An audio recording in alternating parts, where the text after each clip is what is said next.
বেঁচে থাকা বিশাল বিলাসিতা, বেঁচে থাকা এমন বিলাসিতা, বেঁচে থাকা আল্লাহর এমন নিয়ামত যে মানুষ সুবহানাল্লাহ বললে আসমান আর জমিনের খালি জায়গাটা নেকিতে পরিপূর্ণ হয়। মানুষ আলহামদুলিল্লাহ বললে নেকির পাল্লা ভারী হয়ে যায়।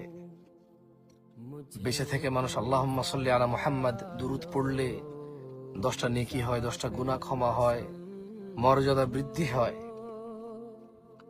ওর প্রতি রহমত নাজিল হয় 10 বার। বেঁচে থাকলে ফজরের 2 রাকাত সুন্নত আদায় করলে দুনিয়া আর দুনিয়াতে যা আছে এর চেয়ে বেশি কিছু পাওয়া যায়। বেঁচে থাকলে ফজরে 2, জোহরে 6, মাগরিবে 2, ইশায় 2, মোট 12 রাকাত সুন্নতে মুআক্কাদা পড়লে আল্লাহ সুবহানাহু ওয়া তাআলা জান্নাতে ঘর তৈরি করবে। যে ব্যক্তি প্রতিদিন 12 রাকাত সুন্নত আদায় করবে তার জন্য আল্লাহ একটা করে ঘর নির্মাণ করবে। সুবহানাল্লাহ।